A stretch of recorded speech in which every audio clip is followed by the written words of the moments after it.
The other day, I had a whole lot of free time, so I decided to submit some of my work to Archisource's 2026 Drawing of the Year Awards. I'm going to show you guys exactly what I sent out.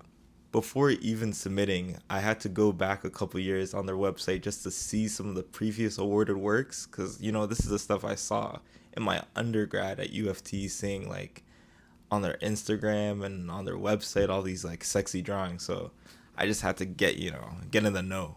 This section is from one of my senior projects at UFT, and it's basically an artist residency, and the whole idea behind the drawing is to show the different artists working in the spaces, as well as the connection to the overall site, which is Kensington Market, like a very culturally like engaged space in Toronto. The second image I submitted was much more aligned with their digital media award. The whole idea behind this project was how you can use views in architecture to tell some type of greater narrative or story. So here I made a scale model of my apartment living room and layered a background image of a panopticon, like a radial prison. So then by aligning the perspectives, there's this dialogue between like an individual unit within this whole like massive urban scale panopticon. But overall, it's just like my best model photo.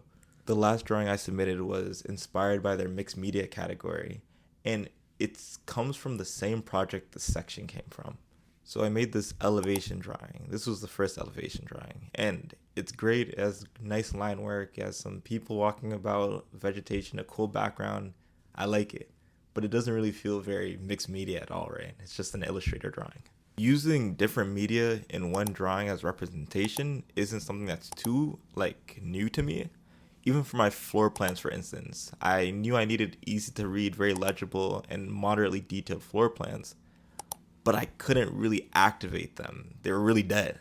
So I made these interior watercolor vignettes to show how the space is properly used and the overall atmosphere of it. The question of, can I bring that into an elevation drawing? Of course I could. I went over to the Daniels Faculty of Architecture, Landscape, and Design, and I used the light box there so I could trace moments of the elevation drawing that I knew I wanted to watercolor. After I finished the watercolor sketches, I scanned them, brought them into Photoshop for a quick color adjustment, and then layered them over the original elevation drawing. I also tend to add this tape to the corners just so it can feel more like a handmade and pinned up drawing, even though it's digital. This is the first elevation drawing, and this is the new one. Those were the three images that I submitted to Archisource this year. And if you like them, if you want to know how they're made, or if you want to just check out more of my architecture work, then follow me on Instagram, TikTok, and subscribe to my YouTube.